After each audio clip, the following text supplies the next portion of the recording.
welcome. Todd, Philosopher King.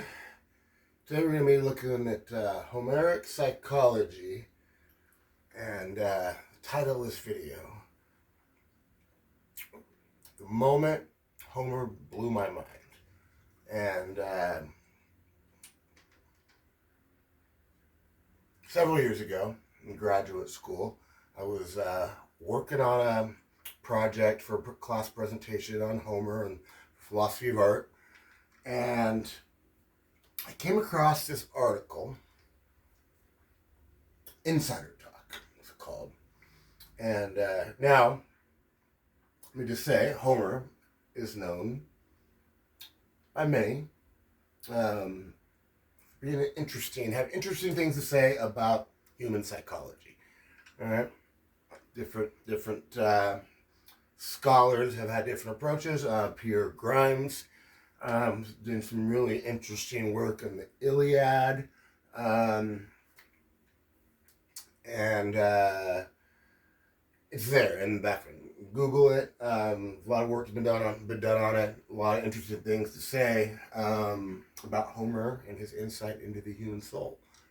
Let me just say that, broadly speaking. Now, as I was working on this presentation, I came across an article, topic of Insider Talk. Fortunately, I lost the article, or at least I don't know where it is. I probably could find it, but maybe if anybody's interested, they could comment, and I will find it and link it, share it in the comments at some point, or in the description of this video. However, for now, bear with me. Pretty simple stuff. At the end, book 24 of the Iliad, pardon me, that's a P. Achilles, a great warrior, and for citing for the Greeks, Achaeans, Argives, they get all kinds of names. Priam's the great leader of the Trojans, whose son was recently slain in battle, Hector by Achilles, right? Anybody who's seen the movie Troy knows this, so fortunately you don't have to have read the Iliad. Should read it though; it's really good. Odyssey's even better. These are terrific books. I'm gonna try to motivate you, anybody watching this, to read these books with what I'm going to share with you, hopefully. So, Achilles, right, kills him. Boom, boom. Priam, not too happy. Right, tears. Right, he's actually rolling around in shit, covering himself with shit. He's so depressed, right? It's not taking it well, not eating, not sleeping. And Achilles, meanwhile, he had lost his best buddy, Patroclus, right? Hector. Hector kills Patroclus. Hector had stood in for Achilles in battle. Achilles was sulking because he had a fight with the king Agamemnon. The Greeks are getting their ass kicked. Patroclus tries to get Achilles to go battle. He's like, nah, you do it. And then so Patroclus puts on Achilles' armor, goes to battle, turns the fight around, but eventually meets up with Hector, and Hector kills him. Because Hector is a badass. Patroclus is good. Hector's better. He had Apollo help him too. Not fair. Not a fair fight. The gods help him cheat all these. Even the big Achilles gets help too from Athena, deceiving Hector. It's all fixed. So Achilles taking this hard, this Patroclus death hard, right? And he's when he's done, he dragged Hector's body away, and he's dragging it around the funeral pyre 3 times in a row. It'll stop. Never does it a fourth. Very interesting in the Iliad. The third and the fourth is you go to the fourth, you're in trouble. Woohoo! So, Achilles and Priam. Gods don't like Hector's body being desecrated. Apollo keeps it safe, so it's fine. It actually hasn't even decomposed yet. And finally, Achilles' mother is summoned to Mount Olympus, and Zeus is like, all right, chill out your boy. Go tell Achilles he's got to release Hector's body to Priam. We're going to send him in, release him.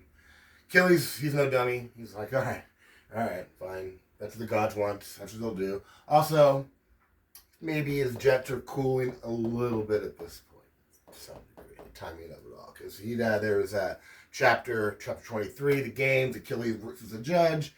It's a fair judge. Got some time with the boys, positive environment, and maybe that helps simmer him down a little bit, right? But he's not sleeping. Doesn't look like he's eating much. He's eating some. I'm like, Priam doesn't eat. He's in bad shape, covered himself in shit, right? So these guys are in bad shape. Gods arrange for a meeting, and Priam comes to Achilles' tent. Give my son back. Claps his knees. And things go well. Achilles is nice to him. They have a nice chat. They end up dining together. And then Priam says, hey, Achilles, what if I take a nap? And he sleeps at the guy who kills his son. It was great. And a bunch of his sons he killed, actually. His favorite, just recently. And he takes a nap there, right? So there's this reconciliation and this healing that takes place in this scene, right? And, people have talked about it for centuries in antiquity. It was a scene of interest, and it has remained so. What's going on in this scene? What does this scene have to tell us about human psychology? There's a lot to be said about it, getting together with your enemies, your worst enemy, and seeing the humanity of them is probably healing, for example. But this article focused on this, insider talk. Insider talk, what's that? And the idea is that when you get like people with PTSD, trauma or whatever, it doesn't have to be technically, but people who've undergone some sort of trauma, you get like-minded people together, no, not like-minded, say, it's people who had similar experiences together to spend time together, discuss it, and that has a healing effect, right? This is, group therapy, right? Which people sitting around, and they're talking and sharing stories, right? And it's, you feel better afterwards, maybe. You love your group. Recently, I got a cat that's looks like he has cancer, not positive yet, and I found myself reaching out to people, cats, and it's hard to find somebody really, really knows what you're going through because I really love my kitty, man. I love him. 15 years, it's not, and maybe I'm not being fair, but I feel like some of the people, they're expressing sympathy, but they really don't get it, right? But you find somebody that's really just like recently, especially, but at any time, that really lost a cat that they cared for, and you can just see him, feel him, right? It's more soothing, right? There's certain people I can talk to, certain people I probably won't, going forward about my kitty, right? And that's the idea here. Insider talk. Achilles and Priam, the reason they get on so well and their experience is healing, according to this article that I read, insider talk, because they both had recently gone through the throes of loss of someone they loved more than anybody else in the world in this intense way, right? Achilles and Patroclus, Priam and Hector, right?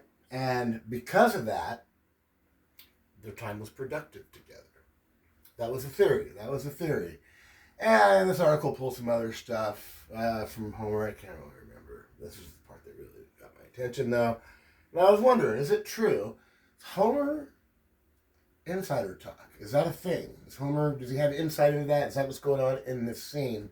And I wasn't sure. I wasn't sold. I was intrigued but not sold. If so, pretty cool. Homer, had that kind of, insight and into the nature, of human psychology. So, what do we got here?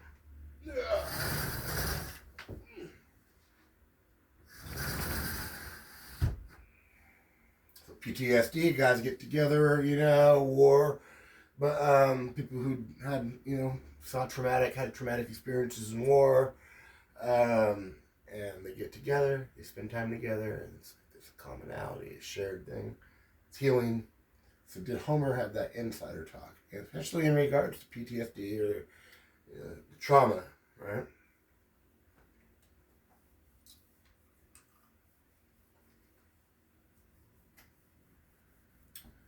Now, I started to get an inkling maybe he did because in book 4, best books. Is that my favorite? I don't know. Book 4 of the Odyssey. Telemachus, Odysseus' son, going looking for news about his daddy, travels to Sparta, meets up with Menelaus and Helen, the couple that the whole Trojan War had been fought over because Paris had her eloped, and they thought he was Menelaus. He kidnapped her, and they had a long war. After the war, they're back together, back in Sparta, apparently like a happy couple. All right. Very odd, right? Book 4 of the Odyssey, you got Menelaus and Helen. Everything, right? Weird. And but there's some trauma lurking in the background. And then Telemachus shows up with Nestor's son, and they have a dinner party, and Helen gets this brilliant idea. You know what I'm gonna do? I'm gonna put some opium in the wine, right? Some like drug from Egypt, right, that takes away all your sorrows, and people criticize her for this, but it's really smart, because what happens, their inhibitions are lowered, and they're able to have it kind of share some stuff, right? These guys some tension going on here, and they share some stories about Troy, and in doing so, they subtly communicate with each other. Helen kind of communicating, hey, look, I helped Odysseus, right, and trying to impress Telemachus, and then letting Menelaus know, hey, man, I was trying to help you guys, Menelaus has a tough story about when he's in the horse with Odysseus and the others, and Helen comes out impersonating the wives of all the men in the horse, and wanted to call out, she does a really good job, right, and it's like, he brings this up in his story, right? They're all loaded on opium, talking about this stuff.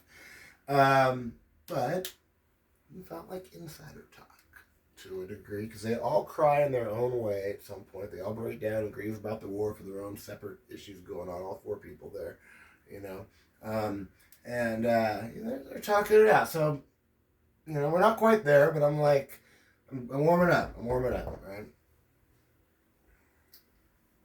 And should I erase that here? Put it back up here. Penelope has a dream about some geese. All right? Geese, 20 of them. Now, Penelope, of course, is Odysseus' wife, and he's been gone for like 30 years, 20 years, long time. And she's still holding out faint hope maybe he'll return, but meanwhile she's got all these suitors that are in her house eating all her food, and she's under this pressure in this culture at this time to remarry or give everything to her son, leave everything to her son, and go back home to her dad, which who's in Sparta, So tough situation. Telemachus, her son, has come of age now. She's been using his youth as an excuse. Now he's got a beard, So she got to make a decision. So she's in a tough spot when this stranger shows up, who happens to be Odysseus, disguised as a trained stranger. With the help of Athena, she dresses him up, makes him look grubby, and they're having a conversation, and there's a little back and forth. Odysseus says recently he'd watched her fleece the suitors for gifts. He's like, hey, she's like, hey, you guys want my hand? We should pony up, and then they do, and Odysseus sees this little thing, and laughs. He's like, yeah, this is good. And so he maybe gives it back to her a little bit and says, yeah, I heard about your Odysseus. He's still around. He's traveling on, getting more wealth, And she's probably thinking, like, what the hell? More wealth? Come home. Like, 30 years, you want money? It's weird conversation. And then she finally says, all right, I need you to do something for me. Interpret this dream. Stranger, could you interpret this dream for me? And let's see here. This is a good dream. Scholars have puzzled over it for years. Some interpretations are better than others. Anyway, listen. Interpret me this dream. Penelope talking to this Odysseus disguised as a beggar. From a water's edge, 20 fat geese have come to feed on grain beside my house, and I delight to see them. But now a mountain eagle with great wings and crooked beak storms in to break their necks and strew their bodies here. Away he soars into the bright sky, and I cry aloud, all this in dream. I wail, and round me gather softly braided Achaean women, mourning because the eagle killed my geese. And she gathers around her. These women are softly braided. It's literally in the Greek, it's like good haired, right? Fine haired, right? Beautiful haired, maybe. What is it? Epsilon, U, right? Good. This Fitzgerald takes some poetic license. Softly braided Achaean women, she gathers around her. Remember that, we're going to get back to that. My mind is going to be blown. Hopefully yours will be too. Then, out of the sky, the eagle, he drops to a cornice beam with mortal voice, telling me not to weep. Be glad, said he's, renowned Icaros' daughter. Penelope. Here is no dream, but something real as day, something about to happen. All those geese were suitors, and the bird was I. See now, I am no eagle, but your Lord come back to bring inglorious death upon them all. Right? The eagle saying, I'm Odysseus, turning this dream. Right? And as he said this, my honey slumber left me. Peering through half-shut eyes, I saw the geese in the hall, still feeding in the same trough. It's a dream, and then she, describes how things wake up. She wakes up, and then what happens here? The master of subtle ways, and straight replied, Odysseus, my dear, how can you choose to read the dream differently? Has not Odysseus himself shown you what is to come? Death to the sirs, sure death to no one escapes his doom. Right? Odysseus is like, just like the eagle. He's like, yeah, this is good news, right? This is something else, this dream. Penelope shook her head and answered, friend, many a dream in mere confusion, a cobweb of no consequence at all. Two gates for ghostly dreams there are. One gateway of honest horn, one of ivory. Issuing by the ivory gate are dreams of glimmering illusion, fantasies, but those that come through solid polished horn may be borne out, if mortals only know them. I doubt it came by horn, my fearful dream, too good to be true, that for my son and me, right? But one thing I wish to tell you, listen carefully, it is a black day. This day comes, Odysseus' house and I are to be parted. I shall decree a contest for the day. We have 12 axe heads. My lord shall line up, and all of them will have interviews, blah, blah, blah.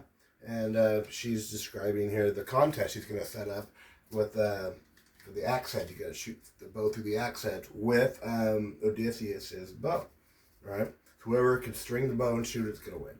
And so she goes on to explain that after finishing discussing the dream. Now, so she's crying over her 20 geese. She likes watching them. She's crying over them, right?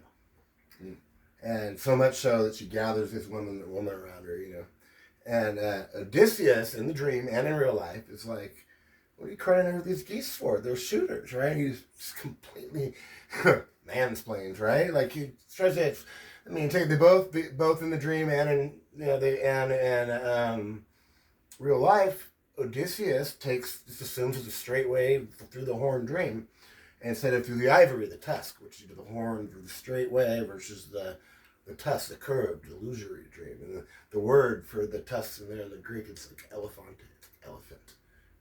That's the word for ivory, the tusk in the Greek. Filtered down to English, eh? So what's going on with the geese? All right, what's going on with the geese, and why does she have affection for them? Now, some scholars looked at that and said, oh yeah, she's got repressed sexual desire for the suitors. Pretty obvious, right? She's got fond feeling for him and cries when kills him, right? Now, this is stupid, because her feelings for the geese are like, it's like me and my kitty, right? It's like she's cute. They're pets. It's not like she's not lusting, right? For the geese. She's not like, taking her clothes off for the geese, right? Come on, man. It's not repressed desire. Something else going on here. All right, number 20. 20 years old, Telemachus, right? Son, 20 years old. He's come of age. And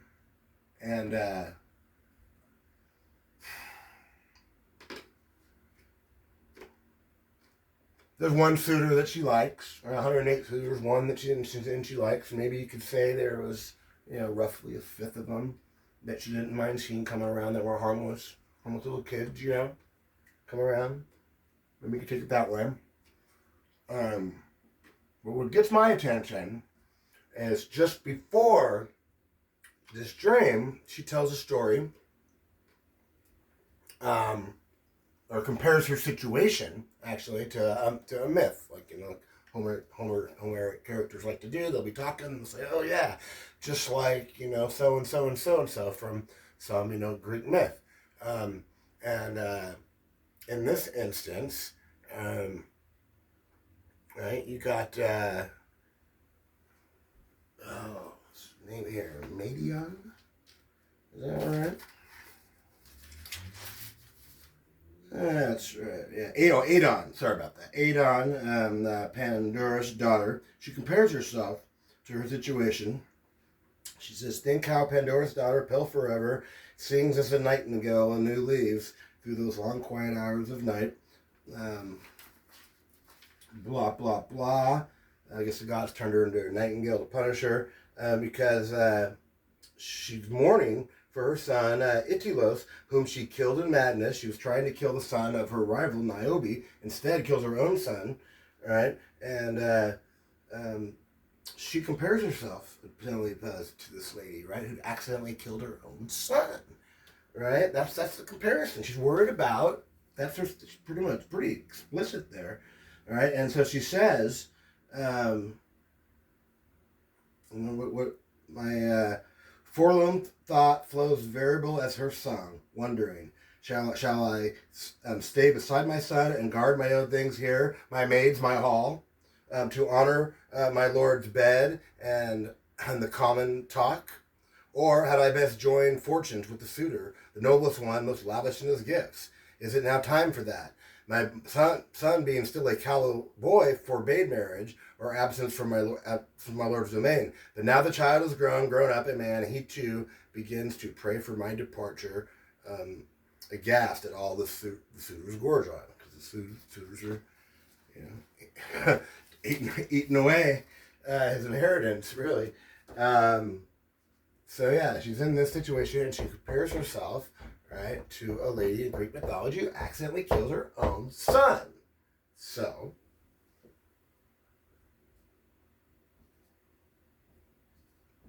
hypothesis. Telemachus, right? He's a 20 geese, right? Watching him grow up, right? Coming out of the water, right? A routine thing. Telemachus, and there's a reference at some point that Telemachus and the suitors used to be cool. They used to come around, and it wasn't like they were just friends before this whole thing turned into this contest and power play, right?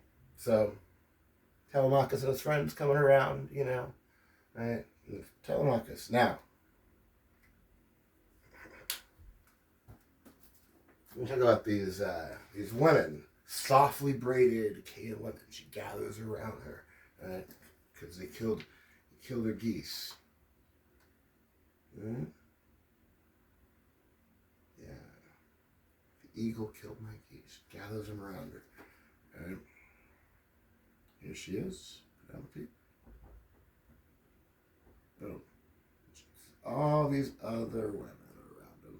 And those are soft braids. See that? They're soft braids. Okay. And I gather them around. A bunch of them. Soft braids. All the way around. Right? What does that mean? Where'd that come from? Another thing. When did she have this dream? She didn't say when. Just tell me about this dream. Interpret this dream. When did she have it? Is there an answer to that? We might not know, right? Just say, I had this dream. And this is bedtime. There's something curious. Let me show you. The moment Homer blew my mind and convinced me he was into this. Way back in book 1,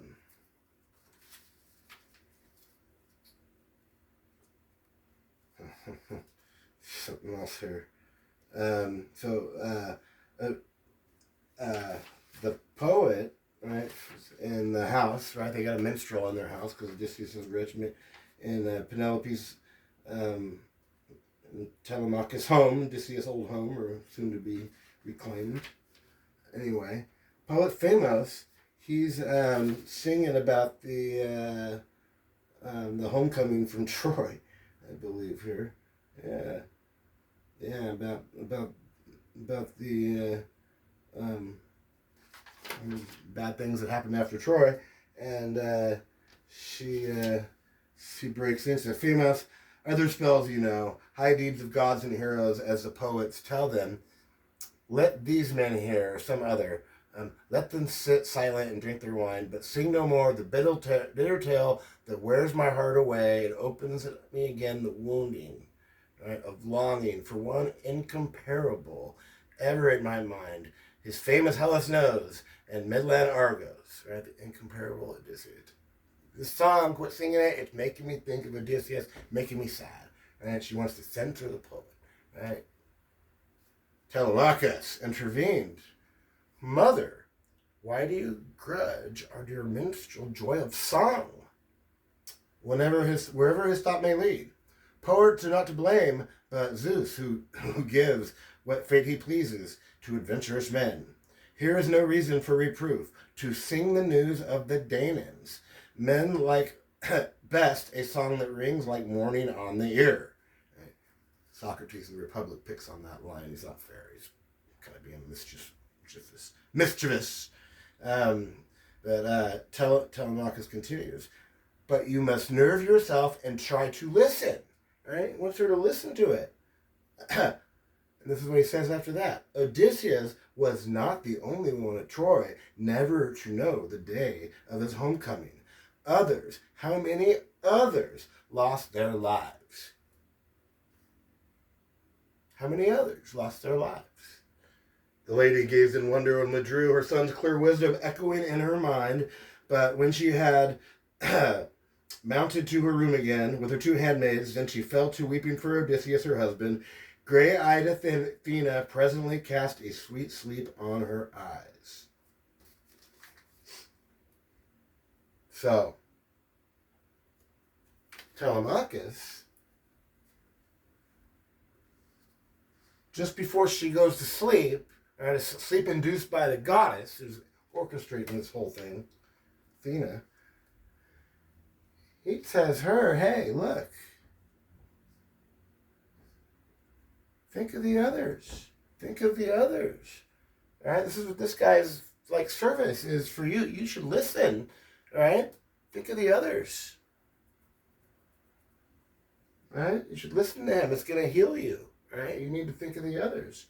And then she has this dream, right, with this geese, and where she, when she sees her geese had been killed, right. Oh yeah, I'm on the wrong page. But yeah, I wail, and around me gathered, softly braid Achaean women mourning because the eagle. So what happens here? Right? Book 1, right? Telemachus, book 1. This is early on. Telemachus, right, impresses her with his advice, right? Listen to the minstrel. Think of the others, right? He's talking about everybody, right? You're just focused on your own thing, right? You can think of the others. She goes to sleep. And then later reports having a dream where she gathers around her, right, women. There's other women. These women never had their husbands didn't come. None of the Odysseus' men never came home, right? None of them came back. Right? This is the only one to survive. And where are they? Right? Where's their support group meetings? Right? Where right? And she's taking this in her sleep, having that dream, right? And that just caught me. I was like, oh yeah, insider talk. Oh yeah. Check. Check. Well, we're into it right here.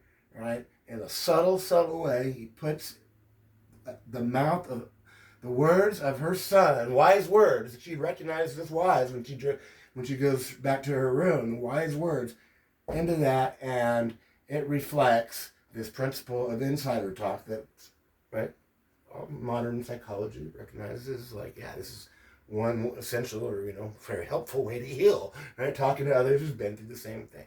Right, being able to really find somebody who really, really love their kitty like I do. Yeah, insider talk. That just blew my mind when I saw that connection right there.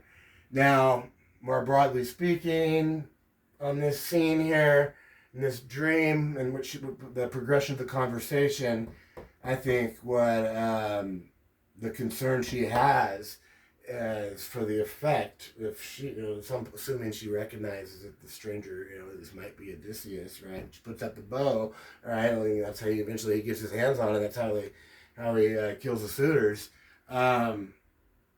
She's like got a concern, the influence. She done a pretty good job. The kid needs a father, yeah, but she done a pretty good job. A wise kid who had this to say, and Finch the poet, right? There's a bunch of other aspects where Telemachus is an oppressive, young man. And you see Penelope being a good mom too. I like to go over some of that. Penelope, the mother. It's really interesting. So Odysseus, this like war damaged, right? This guy's been traveling all over the place, apparently trying to get more wealth before he comes home. This stranger could be believed, right? After being away for decades. And is he damaged goods? Is he the same man as he going to be? And what kind of influence is he going to have on my son? And as you see, when he gets back, there's reasons to worry about that. In fact, the snapping of the eagle's necks may be like a reference to Telemachus later ordering all the servants who slept with the suitors to be hung. And they snap their necks. And that reflects Odysseus's, right, warrior, kill his enemies, fatherly, influence. And she doesn't want to destroy this guy, right? The guy that's first off, get killed, and there's that, but there's the level of influence, is what I see anyway. But aside from that, insider talk, I think it's through the roof, very clear.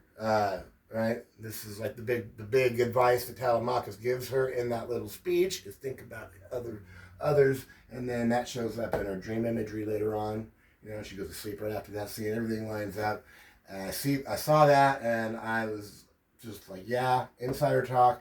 More so, this guy is a very clever, subtle writer, seeing something in book 1 like that, cashing it out in a very subtle way. In book 19, and nobody noticed. I don't find a scholar anywhere out there who noticed. I tried to get people in the Noetic Society, if any of you are out there listening, to study this dream years ago. Pierre said, all right, we'll do it next week, but it lost momentum, and then never got any momentum again. All y'all weren't ready for the Odyssey, I don't think. It's intense. It's hard to read, but it's worth it. Better than the Iliad.